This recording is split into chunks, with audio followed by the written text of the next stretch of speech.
and you're going to be generating leads in earnest, generating maybe 100, 200, 300 or 400 leads a month. That is a lot of leads. So here's what you do. First of all,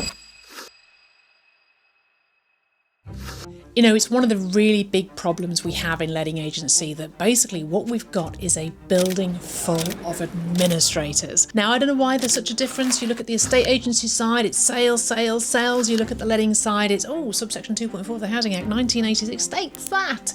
And all of a sudden you've got a room full of administrators. Now, the problem we have with this is when we start to try and turn our business into a sales machine, and we want to generate leads and we want to generate sales and we want to sell additional services and sell. What everybody comes across is resistance. It's like, no, that's not my job. That's not what I'm here to do. I just want to keep the customers happy, and I just want to do my admin, and I want to check my emails and do the renewals and all that sort of stuff. It's a problem. And it's a problem that so many letting agents face when they make that decision to become more of a lead generator, more of a sales converter. It basically just is difficult. Now, why is that? Well, I'll tell you why it is because we haven't created the environment, and we haven't hired the right people, and we haven't given them the mechanism to do what needs to be done. Now, in some instances, you have got that super salesperson sitting in your office. I found them in the tenancy management department. I found them in the new business department. I even found one in the accounts department. So there are some phenomenal salespeople in our businesses, but if we don't give them the right environment and we don't give them the clearing of the decks, the process, and etc. to be able to achieve that, they're never going to do it. I'll give you an example. If you take your tenancy administrator and you say, right, I want you to sell this and sell that and sell the other, but they've got 67 actions to do every day, gas checks, renewals, maintenance, all those sort of things, they're never going to have the time to be able to do the sales. And if you've got your team so they do a bit of everything, they do the front end, they meet the tenant, they do the viewings, they do the application, they're answering the phone to the tenants, they're dealing with the referencing, all that sort of stuff. And then you say, right, I need you to get an extra 15 sales. They're not going to do it because they're too busy focused on the admin, the compliance, and you're really going to be unhappy with them if they move somebody in without that perfect piece of paper that you know is so important. And so we have to create the environment, and really we have to separate between sales and admin. After 35 years of running businesses, and I've run businesses in various sectors, as you know, from training to ad agency to letting agencies, sales departments. When you look at how a good sales efficient department runs, it's because we have them separate. And basically we create a sales machine. So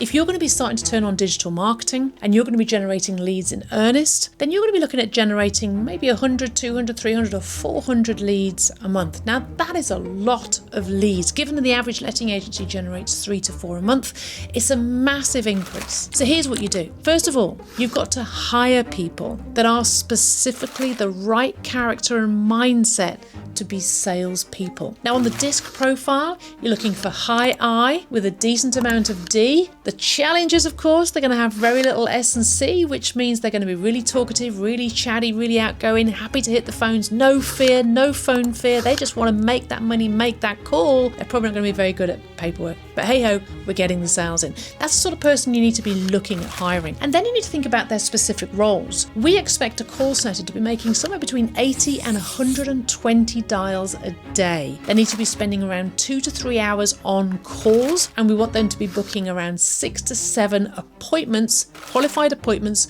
for their closer every single day. That's their daily task, their daily target. There's about an hour in there for admin, which they will always moan about, by the way. I've just come off a call with our sales team, and they always moan about the admin, but they have to do the admin. But then it's down to the closers. Now the closers, very different. They're going to be taking around 7 to 8 appointments a day, probably spending an hour with each of those appointments or 45 minutes with each of those appointments, and you're probably going to leave a little bit of time in there for nurture calls and follow-up calls as well. So 2 very different roles, but I can tell you now there's no time in there for doing viewings, valuations, inspections, check-ins, check-outs, or any of that other stuff. They are absolutely salespeople. So what we've got to be looking at is finding, number one, someone who is absolutely no fear of the phone. If you see any phone fear, hesitation, procrastination, they are not the right person for this department. You have to create the environment.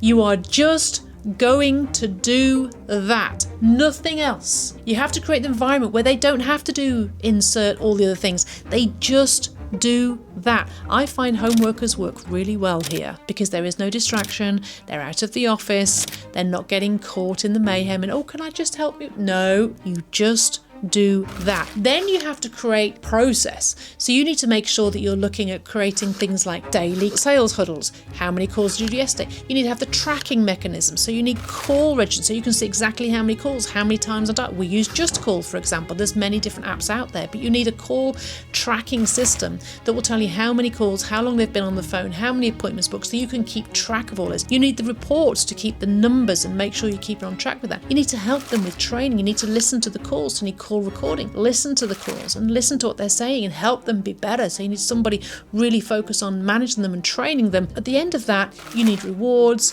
bonuses, commissions, all of those things. They're going to reward and make them feel great when they hit their targets. I just had a call this morning. They've done 4 sales last week. One of our closers, 4 sales last week. The call setters have done another 10 sales. It's exciting. It's a great environment. It's like, come on. The virtual bells ringing, all that sort of stuff. It's create that environment, which doesn't go really well with the average letting agency, if we're honest, which is usually quite serious. We're all watching a webinar about whatever piece of legislation is coming in right now and, getting het up on the bit of paperwork that was missing yesterday or finding the keys or whatever chaos is happening today. We know businesses 1,000 bits of minutiae causing chaos every day. A sales department is very different. So when we say letting agency people can't sell, it's almost true, but it's not because of the individuals quite often. Now, partly it is because the people we hired to run this admin-heavy, operationally led, compliance-driven and focused business is not the sort of person you will hire to be a call setter and make $120 a day or to be a closer and have those 7 appointments a day. They are not the same humans. And so really I would suggest you might have that person in your building. You just might. But in most cases, you don't. And it starts from the hiring, looking for a different animal, a different human that comes from a sales background. You can train the lettings bit, but it's harder to train that sales character. So you need that sales character, that sales personality. Hire that person in and just really give them the environment to be able to succeed. Now, what we're seeing here is if you can get a call setter doing $80 to $120 a day, booking those 6-7 appointments a day, maybe doing some low ticket sales on some different things. Then you have the closer, which is doing the high value stuff,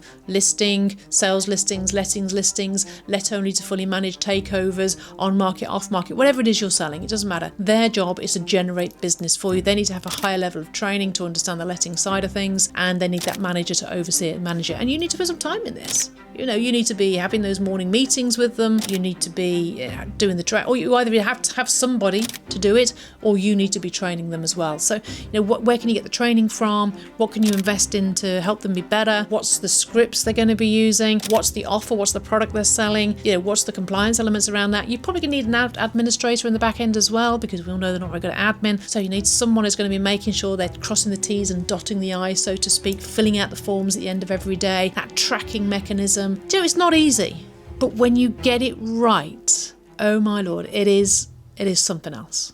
When you're seeing 450 dials a day and you're seeing, 40 appointments booked in a day, and you're seeing those sales coming in and the deals coming in, you're seeing your property stock rise, it's another thing. So it's really important that when we look at a sales department, we start to look at it as a totally separate new thing. It's almost like a whole new department. It's not just someone you pick out at tenancy management and just do some sales.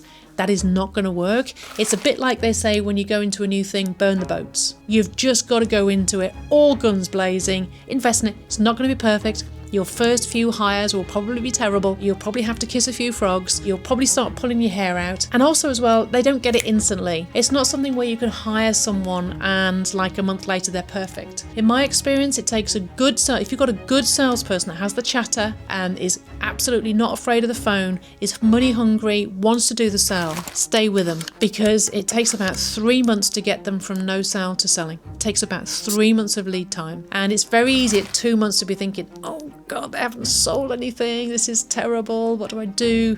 Usually about 3 months, it clicks. And you also need to understand your nurture time as well. So from a lead to close, it's not one call. It could be 6 calls, 7 calls, 8 calls, 9 calls. It could be 3 months, 4 months, 5 months, 6 months. What's your lead nurture time? And that will differ depending on what you're selling. Someone who wants to sell their property, it's probably a week. Someone who wants to let their property, it might be a month, 6 weeks while they're waiting for the tenant to move out. Let owners fully managed takeover, it could be 3 months. So you've got to understand your lead notes. So you're not setting unrealistic expectations as well. So it's understanding all those metrics. I've been in sales since I was 18 years old. That is like 35 years ago. And sales is a completely different machine to a letting agency. I'm a mechanic mindset. I love lettings. I love the mechanics of lettings. I systemised and processed my lettings business to the nth degree. But I always maintained a sales team at the front. It was sales at the front, lettings upstairs at the back. And when I say sales, I don't mean estate agency sales. I mean letting sales. I mean, we had salespeople. We were dinging the bells. We were putting the whiteboards up. We were setting targets, bonuses. We were like, ding, ding, ding, BHAGs. Come on, come on, come on. I ran my lettings new business department as a sales machine. All the paperwork and all the other stuff that goes on was in a different room upstairs in the top 2 floors. That's where the tenancy management and everything else went on. So even if you can just do that, separate business creation from business management, and I've done that since I first started lettings 35 years ago. And for me, sales is a thing. I love it. I absolutely love it. It's great. And when you put the two together as a letting agency business, you have absolute gold. So hopefully that answers your question.